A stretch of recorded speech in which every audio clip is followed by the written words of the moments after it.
A que busquen en sus Biblias, les voy a invitar a que busquen en sus Biblias. Si ya tienen el Evangelio de Juan, no lo pierdan. Ahí vamos a estar en Juan, capítulo número 9, versos del 1 al 7. Evangelio según San Juan, capítulo número 9, los versos que van del 1 al versículo número 7.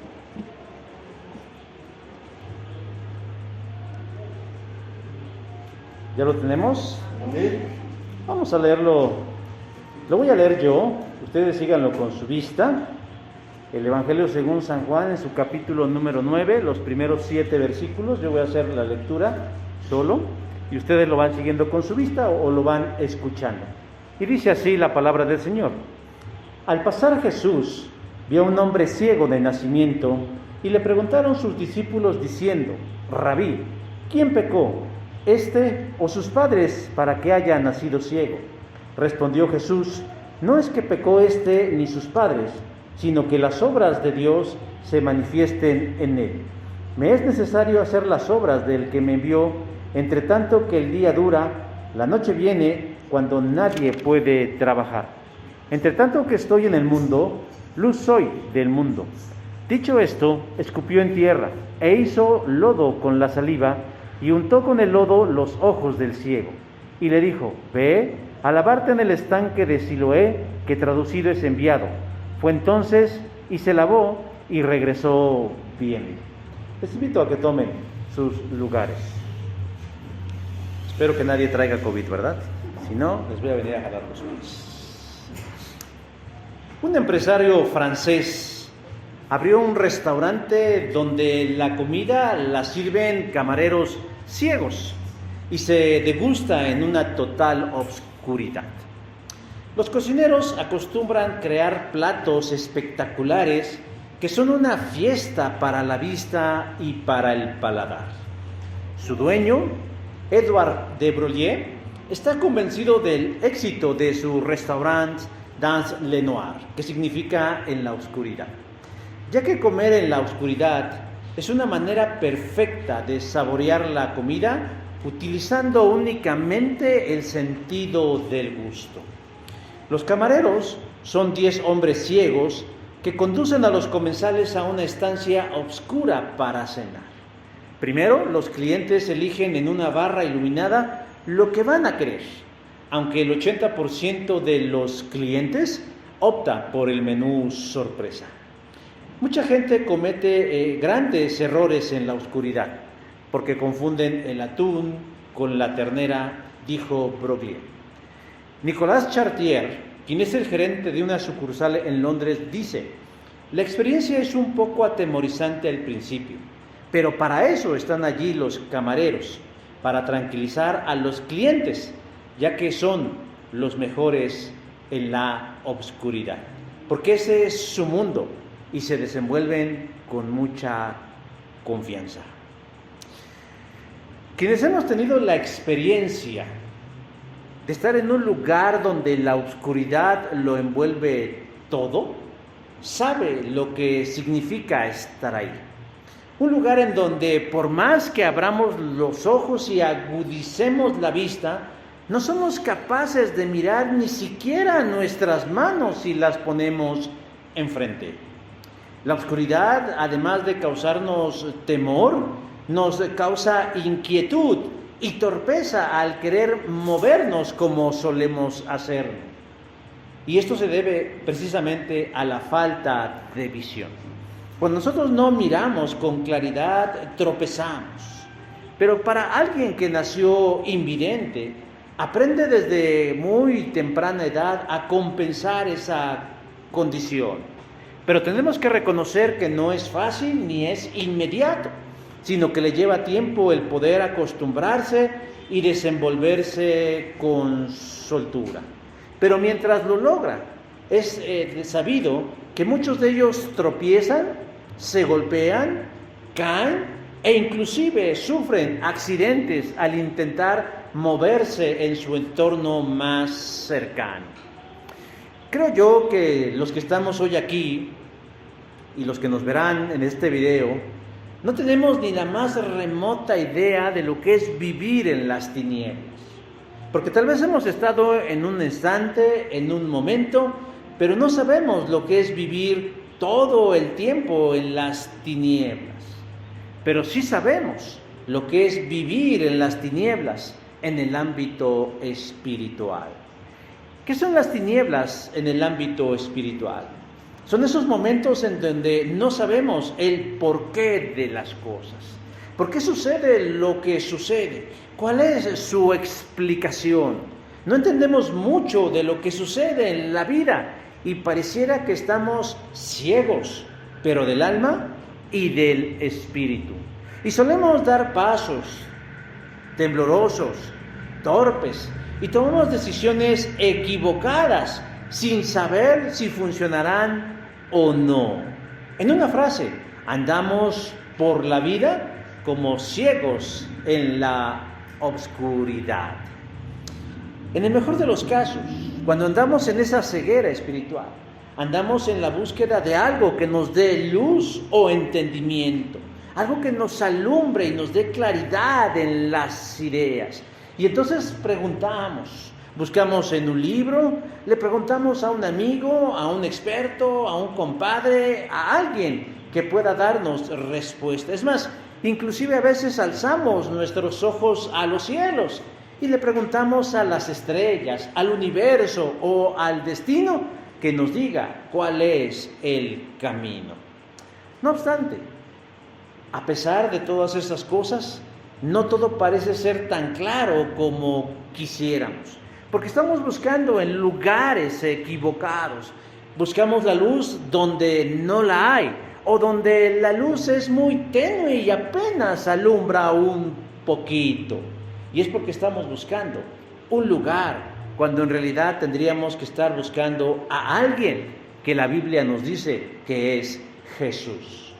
Jesús, en el contexto del texto que acabamos de leer, está en la fiesta anual de los tabernáculos. Y es precisamente en el marco de esa fiesta en donde Jesús junto con sus discípulos tienen un encuentro con un hombre ciego de nacimiento. Y esto llama la atención a sus discípulos, quienes cuestionan a Jesús preguntándole por qué está ciego ese hombre. ¿Cuál es el origen de su mal? Porque ellos no entienden por qué se encuentra así. Y por más que ellos cavilan en su mente, tienen a su lado al mejor que puede responderle cuál es el origen y la razón de que ese hombre esté ciego.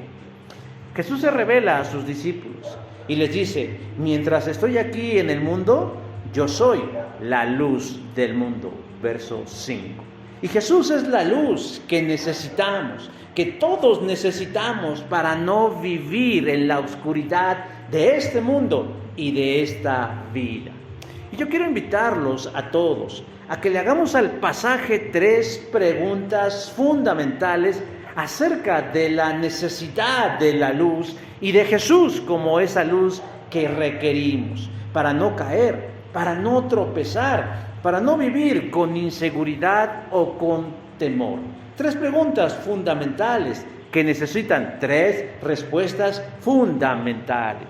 La primera de ellas, vamos a preguntarle al pasaje: ¿quién necesita la luz de Jesús? Verso 1 nos dice: vio un hombre ciego de nacimiento. Decía yo hace un rato, Jesús asiste a la fiesta de los tabernáculos, que es una de las festividades más importantes del pueblo de Israel, porque les recuerda el pasado, cuando ellos vivieron, o más bien cuando salieron de la esclavitud en Egipto y vivieron en el desierto, se vieron en la necesidad de vivir bajo condiciones muy precarias, chozas provisionales, de tal manera que para no olvidar la providencia de Dios, ellos cada año recordaban la fiesta de los tabernáculos, que es otra cosa más que de las cabañas o de las tiendas de campaña. Bueno, este es el contexto en el que ellos están allí. Llega junto con sus discípulos, y decía yo, y de pronto tienen un encuentro con un hombre ciego. Y note usted que en el pasaje el escritor precisa, vio a un hombre ciego, pero además nos da un dato adicional, ciego de nacimiento. Ahorita vamos a ver por qué nos da este dato que es importante, porque dice ciego de nacimiento, lo cual debe decirnos a nosotros que ese hombre nunca ha visto la luz del sol. Es diferente cuando alguien ya conoce los colores, cuando alguien ya ha visto caras, cuando alguien ya ha visto el cielo, cuando alguien distingue la oscuridad del día. Pero es diferente cuando nunca se ha visto absolutamente nada. Este hombre nunca ha visto un amanecer, ni un atardecer, ni los colores. Y es muy probable que haya desarrollado, en compensación de la falta de este sentido, otras habilidades, con el tacto o el olfato o el movimiento. Yo recuerdo a nuestra hermana Teresa Solves hace algunos años, cuando salíamos a compartir en las calles, ella podía distinguir el folleto que dábamos, porque ella decía, ¿es el folleto de la puerta o es el folleto de la cruz? Tan solo con el tacto, con sentir la textura del material, ella podía saber si era uno o si era el otro. Pero no podemos, hermanos, dudar que de todas maneras, aunque ella o toda la gente que nunca ha visto, viven en una condición de gran limitación. Porque más allá de las porras que les podamos echar y decir, bravo, viva, sigue adelante, yo creo que esas personas anhelan poder mirar en un momento de su vida. Los neurólogos dicen que los ojos son parte del cerebro. Porque si usted no lo sabía, nuestro cerebro vive aislado, en una bóveda compuesta de hueso y de tejido, ahí guardadito, porque es muy frágil, pero además es muy importante. Se da su taco el cerebro, o sea, no se relaciona con cualquiera.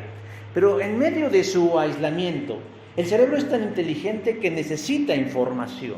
¿Cómo se hace el cerebro de la información? ¿Cómo es que el cerebro sabe tanto de lo que sabe? Bueno, para eso le sirven los sentidos. Y uno de los sentidos más importantes del cerebro son los ojos. Los ojos son prolongación de nuestro cerebro. Y a través de los ojos nosotros adquirimos información. Sabemos qué es alto y qué es bajo. Sabemos qué es luz y qué es obscuridad. Podemos inclusive procesar información más complicada y adquirimos conocimiento. Pero alguien que no ve, hermanos, por más que tenga desarrollado el sentido del tacto o del olfato o inclusive del gusto, siempre tendrá una gran limitación. O sea, obtiene información, pero incompleta. Le falta una parte para que le lleve a vivir una vida plena y sin limitaciones. Vemos casos extraordinarios de gente invidente, gente que puede pintar, gente que puede escribir, gente que puede hacer grandes cosas, pero desde luego, decía hace un momento, ellos anhelan en alguna manera el poder mirar. El hombre de la historia es muy probable que haya sufrido por su condición de ceguera y se haya preguntado, ¿por qué yo, Dios? ¿Por qué a mí? ¿Por qué me suceden estas cosas? Jesús no va solo, decía hace un rato, le acompañan sus discípulos, quienes también están ciegos, pero no de la vista física, sino ciegos del corazón. Porque le preguntan a Jesús, Rabí, verso 2, ¿quién pecó? ¿Este o sus padres para que naciese ciego? ¿Qué clase de pregunta es esa? Bueno, es la clase de preguntas que hace uno cuando uno está buscando respuestas. Cuando uno está buscando respuestas. Y esa es la pregunta que le están haciendo a Jesús. Porque por medio de la pregunta, ellos están diciendo lo que hay en su corazón. Incluso la pregunta misma se la pudo haber planteado el ciego a sí mismo, diciendo, ¿por qué nací ciego? ¿Fue por mis padres o fue por mí? Pero ¿qué demuestra la pregunta? Que están equivocados. Que están equivocados. Más adelante diré por qué están equivocados. Pero a lo que yo quiero llegar, hermanos, es que a veces las preguntas que nosotros hacemos reflejan nuestro interior. Sócrates, que fue un filósofo muy prolífico, dijo que a veces es más importante la pregunta que la respuesta, porque la pregunta nos refleja el sentir del corazón de quien la hace. ¿Por qué digo que están equivocados?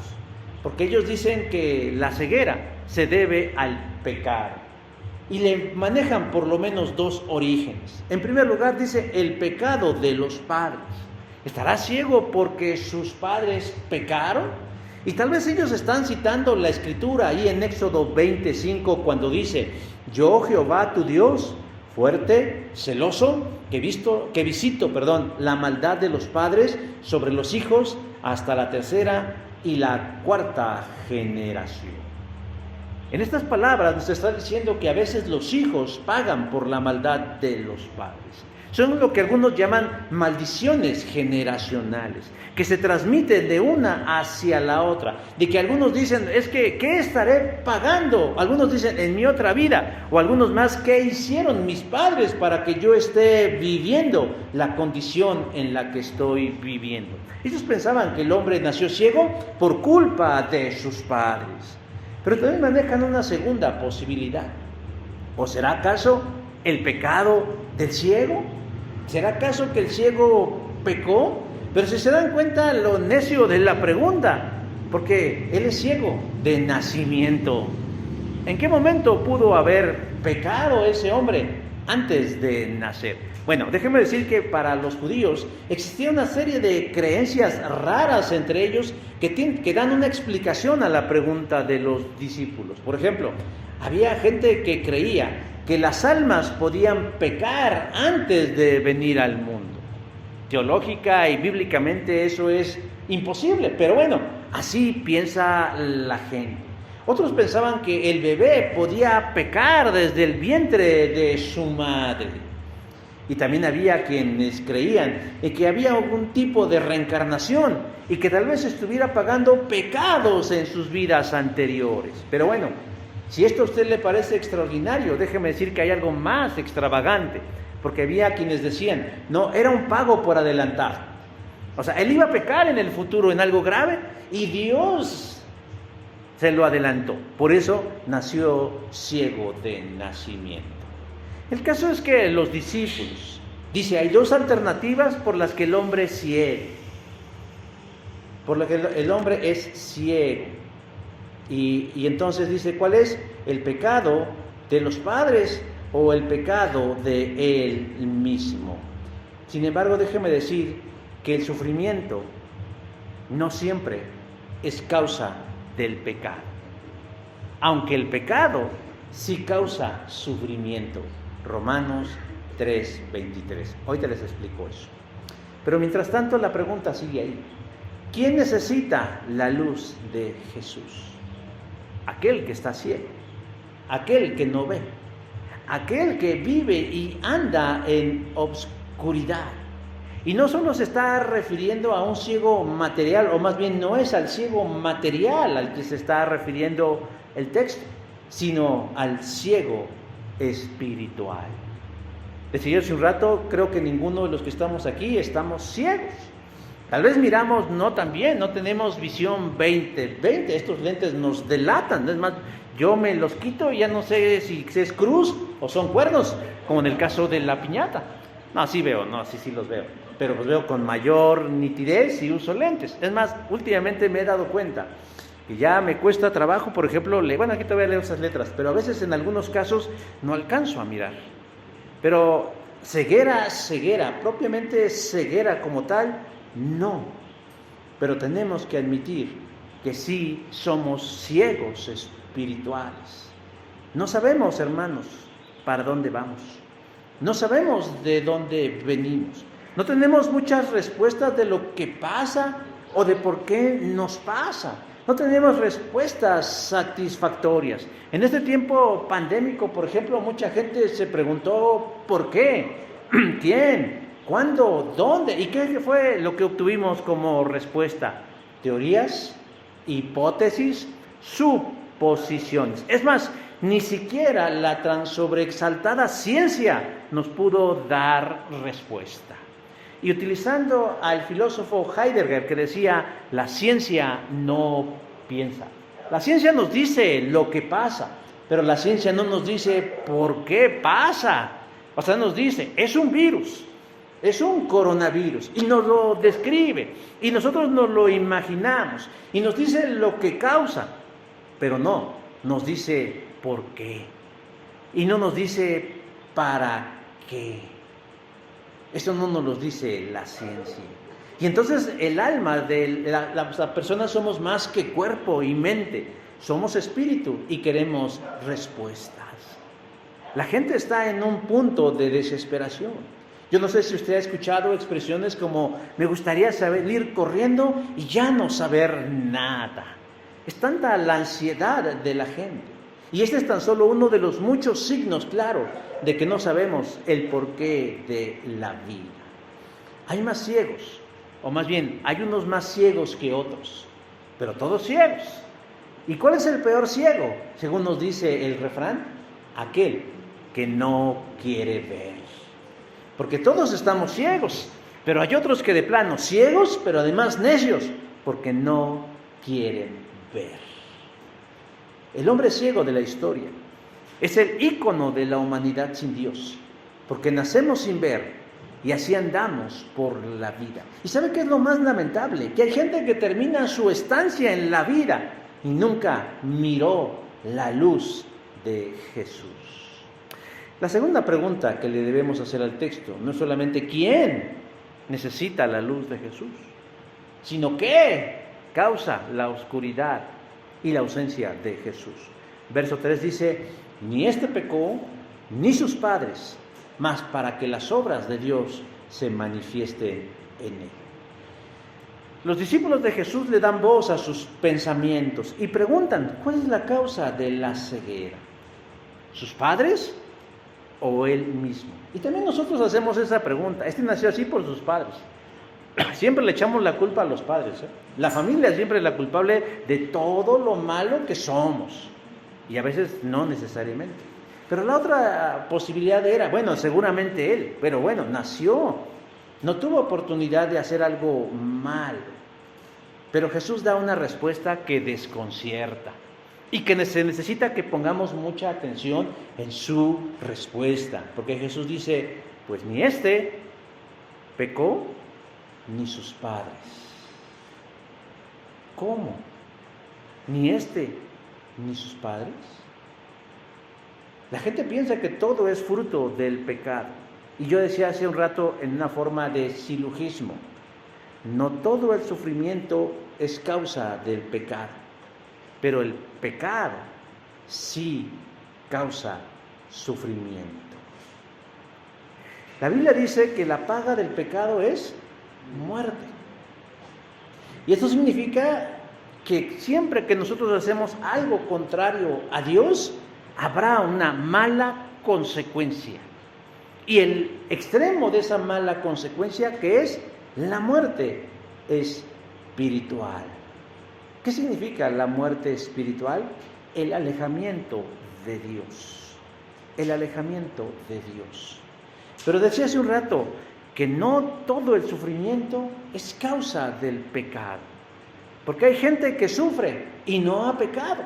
Por ejemplo, el apóstol Pablo le dijo a la iglesia de los Colosenses, ahora me alegro de mi sufrimiento por vosotros. Colosenses capítulo 1, verso 24. O sea, Pablo está sufriendo por servir a Cristo y no está pecando. Y hay gente que sufre por amor y amar no es pecado. ¿Se dan cuenta cómo no siempre el sufrimiento es a causa del pecado? Hay gente que sufre, porque en el caso de este hombre que nació ciego, y no es por causa de que él haya pecado. Ayer estaba viendo la historia de un niño, no recuerdo si tenía 4 o 5 años, un niño en los Estados Unidos, de hijos de inmigrantes, que está sufriendo por un terrible cáncer en sus ojos. en sus ojos. Y se veía impresionante, muy probablemente era un retinoblastoma. Y uno de sus ojos ya no lo podía ni cerrar de lo grande que era el tumor, y el niño se la pasa todo el día sufriendo, pidiéndole a su mamá, que le calme ese dolor. Los médicos no dan esperanzas y le dicen, no solo no hay esperanzas, no hay manera de mitigarle ese dolor, a menos que lo mantuvieran dormido, pero eso tampoco es vida. Y uno pensaría, ¿ese niño cometió alguna falta tan grave como para que el cielo lo castigue? No, él está sufriendo, pero no es porque haya pecado. Ahora, pero el pecado sí causa sufrimiento. Lo que Jesús está diciéndole a este hombre es que él no está sufriendo a causa del pecado propio ni del pecado de sus padres. Y él da una explicación, o más bien la Biblia nos da una explicación diciendo que la ceguera de ese hombre no era una herencia maldita de parte de sus padres. Y esto es para todos, para que dejemos de echarle la culpa a nuestros padres de nuestra mala estrella. Porque Dios había abolido Éxodo 25 que acabamos de leer a través del profeta Jeremías cuando dice, nadie volverá a decir, los padres la hacen y los hijos la pagan. Así que ese pensamiento neopentecostal que traen nuestros hermanos como nuestros vecinos, en donde dicen, es que de seguro traes alguna maldición generacional, pues tú que quieres vivir en esa sintonía.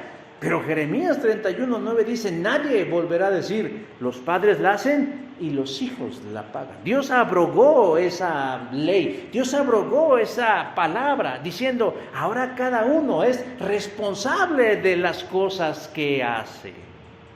Y el profeta Ezequiel reafirmaría la palabra diciendo, el hijo no recibirá castigo por el pecado del papá, ni el papá recibirá castigo por el pecado del hijo. Entonces Jesús reafirma, no fueron las malas acciones de sus padres. No está así porque sus padres hayan cometido o tenido una conducta pecadora, pero tampoco es porque él, desde el vientre de su madre, haya podido fallarle a Dios. Y entonces decimos, ¿cuál es la ceguera? ¿Cuál es la causa de la ceguera? ¿Qué le causó a ese hombre nacer de esta manera? Y aquí les pido me tengan paciencia y les pido que pongan atención. Voy a tratar de ser lo más claro en este sentido. No fue la conducta pecaminosa de los padres ni la de él la que le ocasionó la ceguera, pero sí fue el pecado. ¿Cómo, pastor? ¿Nos está usted queriendo volver locos? Pues si nos acaba de decir hace 20 minutos que no y ahora nos dice que sí. Hermanos, hay que distinguir el pecado de los pecados. Son estrechamente relacionados. Pecados con ese, en forma singular, se refiere a conductas como robar, mentir, matar, desear, blasfemar.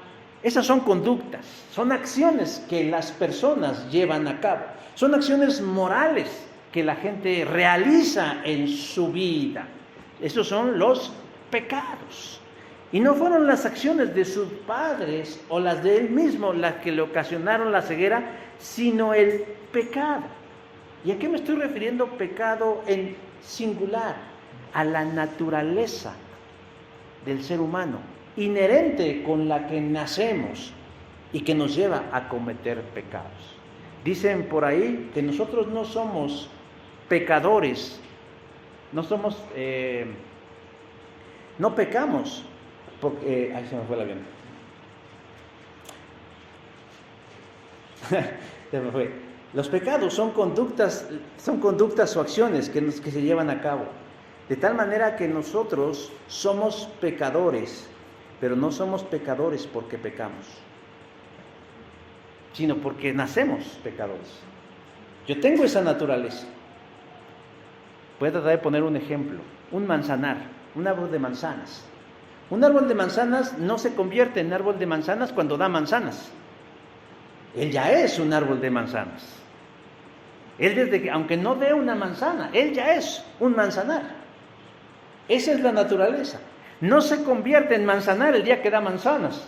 Él cuando nació, cuando lo sembraron en la tierra, cuando colocaron la semilla, cuando le pusieron la tierra y le pusieron su agüita y tal vez algún fertilizante y eclosionó la planta y empezó a dar hojas, desde que dio las primeras señales de que estaba brotando en la tierra, él ya era un manzanar.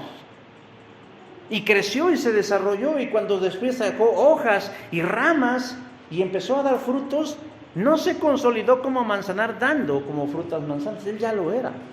Lo mismo es con nosotros. Nosotros nacemos pecadores, tenemos esa naturaleza, pero en su momento nosotros daremos como fruto ¿qué? Pecado, conductas contrarias a la voluntad de Dios. Luego entonces, ¿por qué este hombre nació ciego?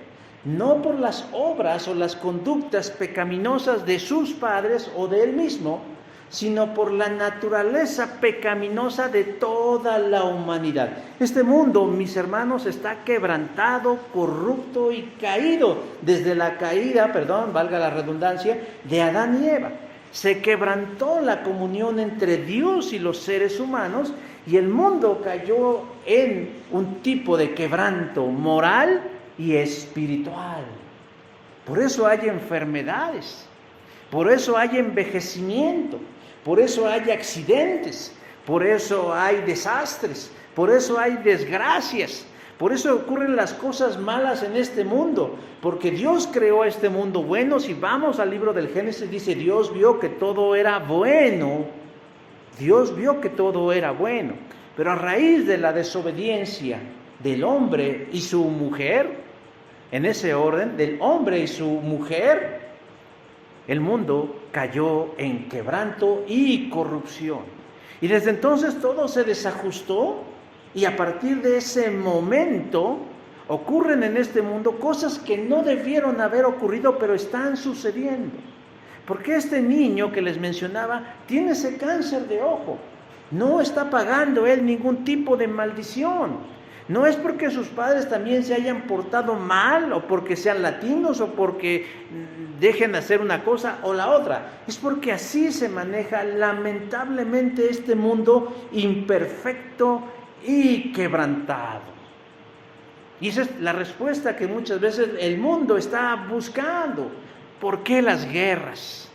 Estamos orando, hermanos, porque no haya guerra entre Ucrania y Rusia. Y porque Estados Unidos no intervenga. Pero si nosotros somos más acuciosos, nos preguntamos, ¿pero por qué la razón de la guerra? Porque el ser humano está quebrantado. Espiritualmente está roto. No funciona adecuadamente.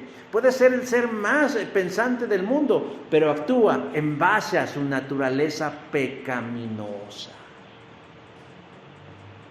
Por eso este hombre está ciego. Y se los está respondiendo.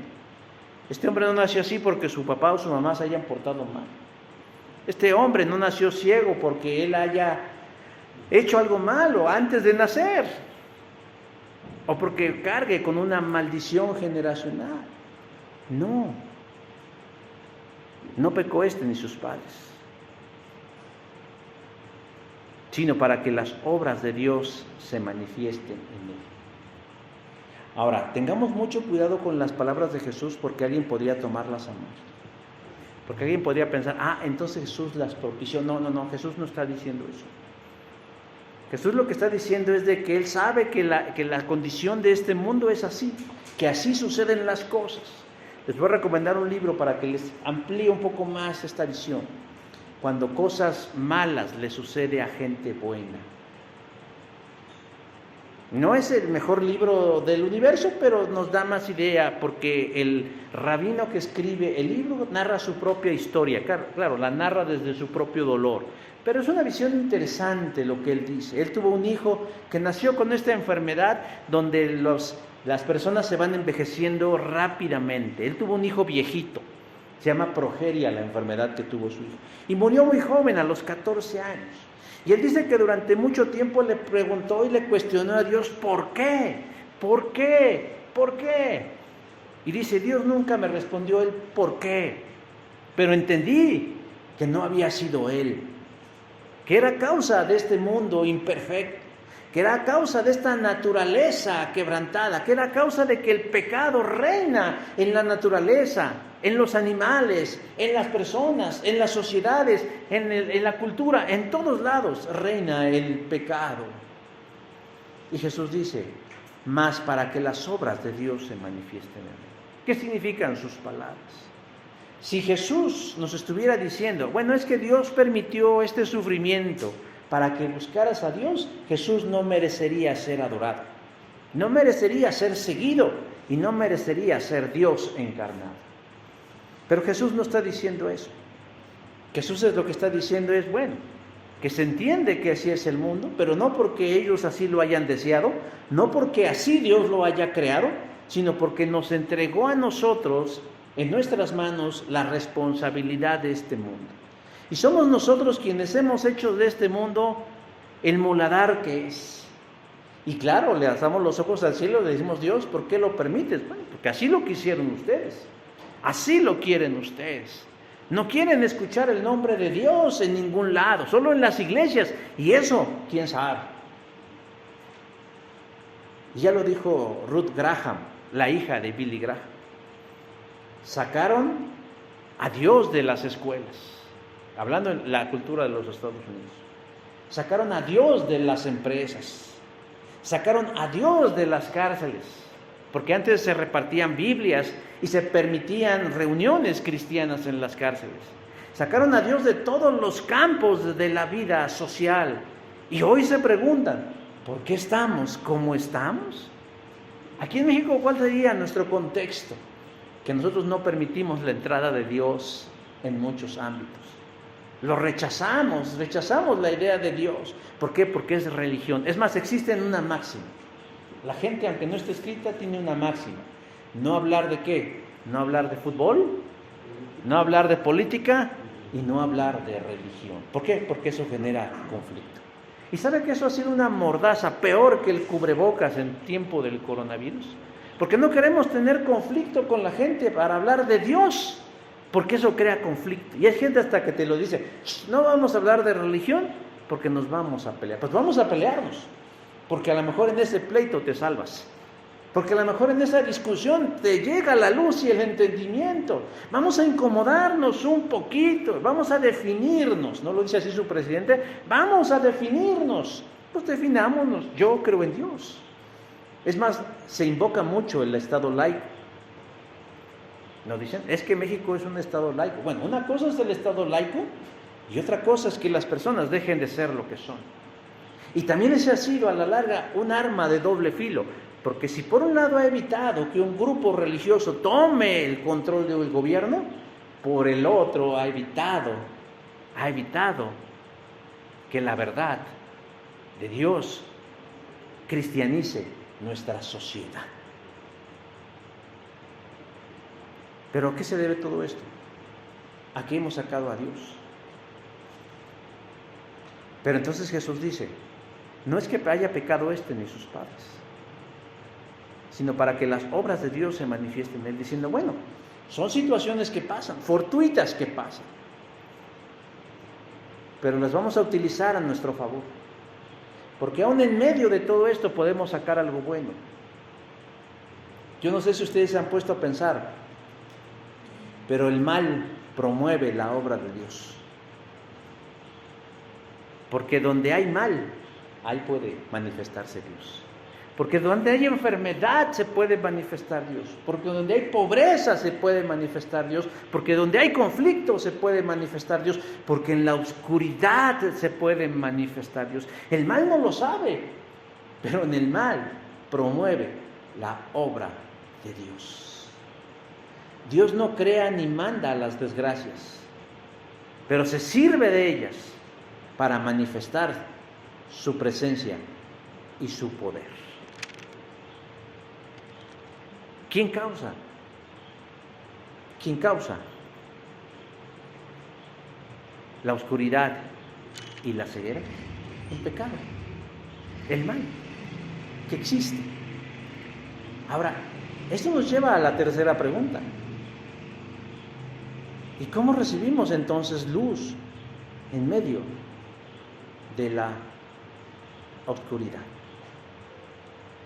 Nos dice el verso 6, escupió en tierra, hizo lodo con su saliva y la untó en el lodo sobre los ojos del ciego. Jesús ya les dijo a ellos por qué está ciego el hombre. Ya les dio el diagnóstico. Ahora les va a dar la cura. La gente cuando llega a una consulta quiere que le dé la cura sin llegar a un diagnóstico. Doctor, ¿qué tengo? Y el doctor, que no es adivino ni es brujo, ¿verdad?, ni tiene poder de rayos X, pues tiene que hacer una serie de preguntas y de elementos para llegar a decir, bueno, usted tiene esto. Pero ahí la gente llega, por ejemplo, en nuestra área llega, quítele la bola. Espérame, pues hay que saber por qué está esa bola allí, no nada más por quítele la bola. Que ya no vomite, que ya no tenga chorrillo. O sea, espérame, pero ¿qué le está causando ese problema? Y a veces en ese proceso la gente no quiere perder tiempo, ellos quieren rápido. Pero Jesús nos enseña que siempre para llegar a una cura, primero tiene que dar el diagnóstico, ya lo dio. Y en el verso 5 nos dice que Él se reveló ante ellos diciendo, mientras esté yo en el mundo, luz soy del mundo. Él se revela diciendo, ustedes necesitan la luz en su mente y en su vida. Bueno, pues yo soy esa luz. Yo soy esa luz que ustedes necesitan, que todo ciego necesita. ¿Para qué? Bueno, pues en primer lugar para salir de la oscuridad. Y en segundo lugar, para caminar en certeza y seguridad. Los discípulos ven al mismo ciego que Jesús, pero solo sienten curiosidad y morbo, preguntando, oye, ¿tú por qué estará ciego este? ¿Será por sus padres o será acaso causa de ellos?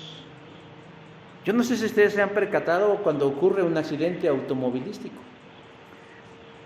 Se hace obviamente el tráfico y se va lento. Y uno pensaría, bueno, pues es que a lo mejor los restos del automóvil o tal vez de las personas quedaron en el arroyo vehicular. No siempre. Hay veces que queda una vía por la que podemos pasar. Pero ¿sabe usted por qué se hace el tráfico? Porque los automovilistas disminuyen la velocidad. ¿Para qué? Para mirar. Para mirar cómo quedó el muerto. ¿Hay sangre o no hay sangre? ¿Dónde quedó la cabeza? ¿Dónde quedaron los pies? ¿Dónde quedaron los sesos? Y es una cosa tal vez enfermiza, pero la gente se siente fascinada. No se detienen a ayudar o asistir, sino solo a mirar. Ayer escuchaba la frase de un hombre, creo que es nomás recuerdo su apellido, Newman, pero no sé si sea obispo. ¿El obispo Newman? Bueno, él decía, si nosotros decimos, hay pobres, nos dirán que somos socialistas. Porque la ideología socialista dice, es que hay pobres, muchos pobres. Y la pobreza es por esto, y por esto, y por esto, y por esto, por el capitalismo. Y empiezan a dar una serie de razones, discursos. Pero dice el obispo Newman, pero si nosotros le damos de comer a los pobres, ¿qué dice la gente que somos? La gente dice que somos cristianos.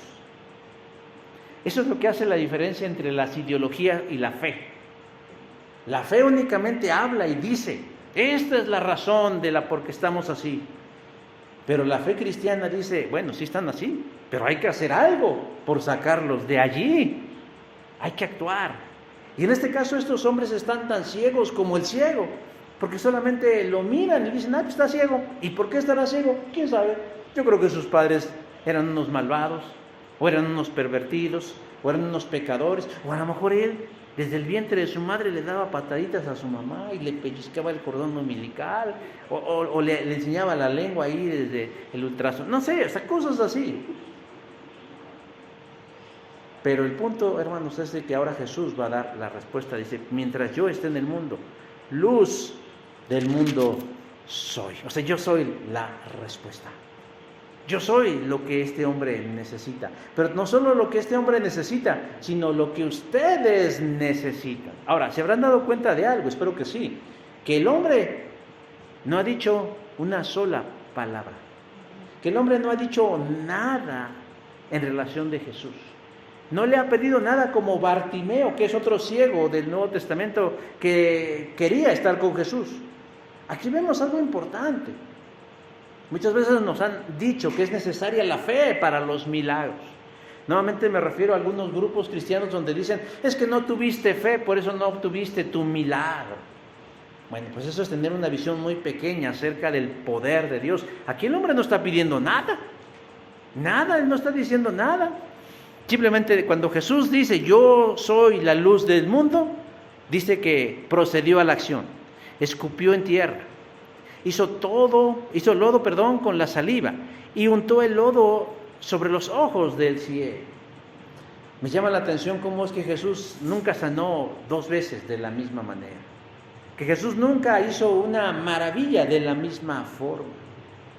Él expresó su amor de una manera muy amplia y en este caso lo ayudó. Y de una forma muy particular. Y vemos que no le había pedido nada. Y podríamos pensar entonces que este hombre no tenía mucha fe, no estaba esperando nada, él simplemente estaba ahí. Iba a decir, estaba ahí viendo pasar la vida, pues no estaba viendo pasar la vida, porque no veía nada, pero ahí estaba él, pasando la vida. Jesús escupió en el suelo, con su saliva formó una especie de barro, se lo untó en los ojos, verso 6. Y ahí es cuando empieza el milagro. Yo no sé cuál fue la sensación del hombre al sentir la plasta de barro en sus ojos, en sus párpados. Pero le debió haber parecido desconcertante. Sin embargo, no le objetó nada al Señor. Una vez hecho esto, Jesús le dice, ve al estanque de Siloé y lávate el lodo de los ojos. ¿Sabe usted qué significa Siloé? Ahí dice, significa enviado. Y este hombre, como un enviado, va al estanque de Siloé y obedece a Jesús y se lava los ojos. Durante la fiesta de los tabernáculos había una práctica que los sacerdotes llevaban a cabo. Juntaban agua del estanque de Siloé y la derramaban en las escalinatas del templo para simbolizar la fe que satisface al mundo entero. Pero entonces ocurrió el milagro porque el hombre va al estanque, se lava y dice verso 7, y regresó viendo. ¿Fue acaso el lodo que hizo Jesús? No. ¿Fue acaso el agua milagrosa de Siloé? Tampoco. ¿Fue acaso que fue en el contexto de la fiesta de los tabernáculos? No. Fue la persona de Jesús. Hay 2 momentos en la vida cuando sucede un milagro. El primero, cuando se tiene fe. Cuando alguien está buscando a Dios con todo su corazón y conforme a su voluntad, ocurre el milagro. Pero el segundo momento, cuando puede ocurrir un milagro, es para producir la fe.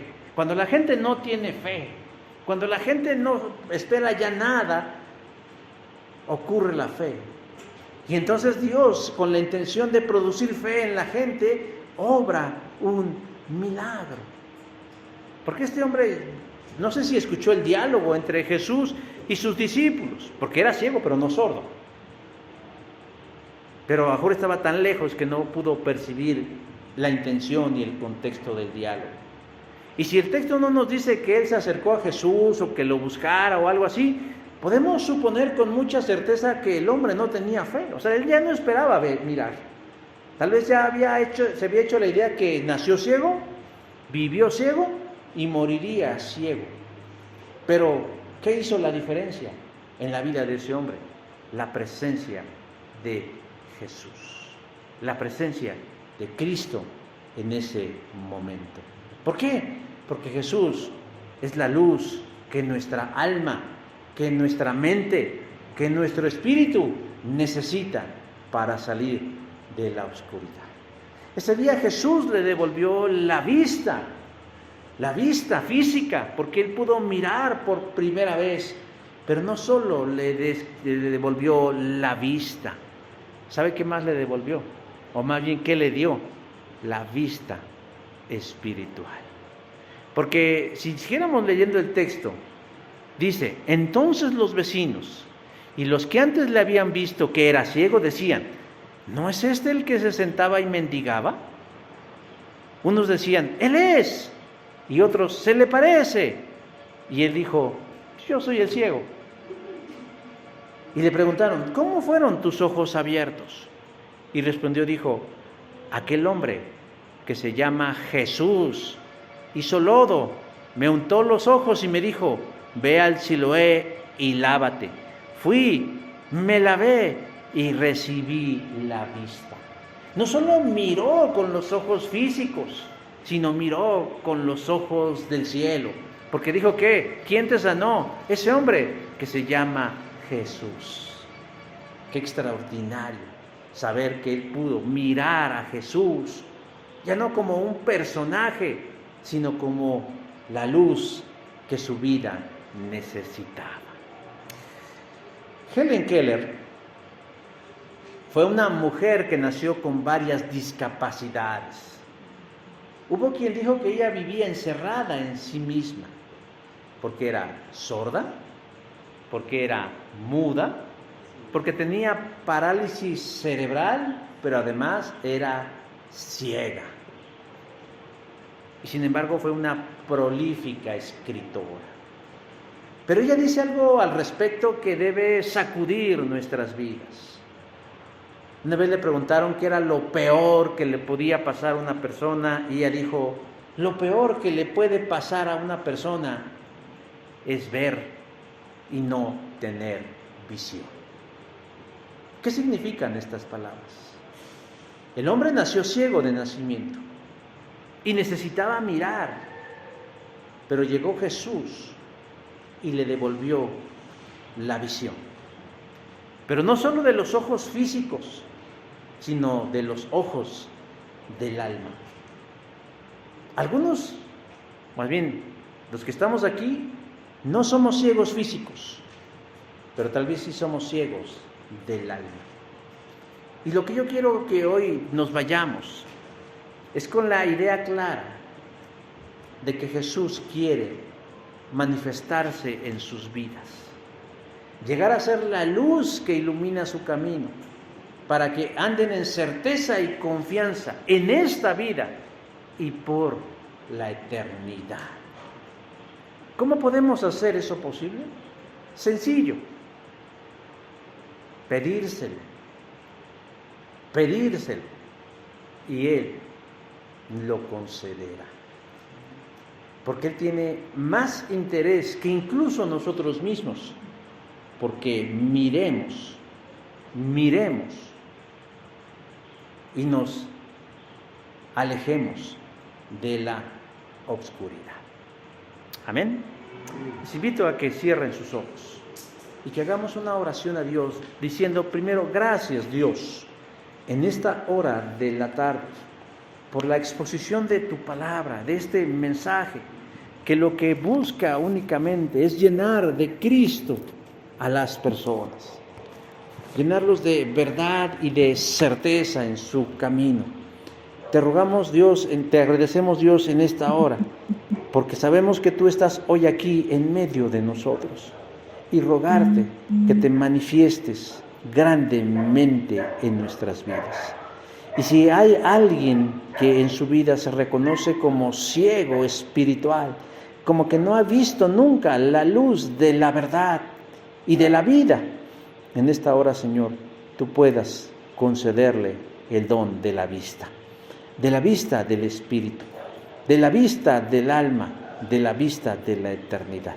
Que tu palabra se cumpla, Señor, en su vida, en la vida de aquellos que tú, desde antes de la fundación del mundo, ya habías predestinado para ser parte de tu familia.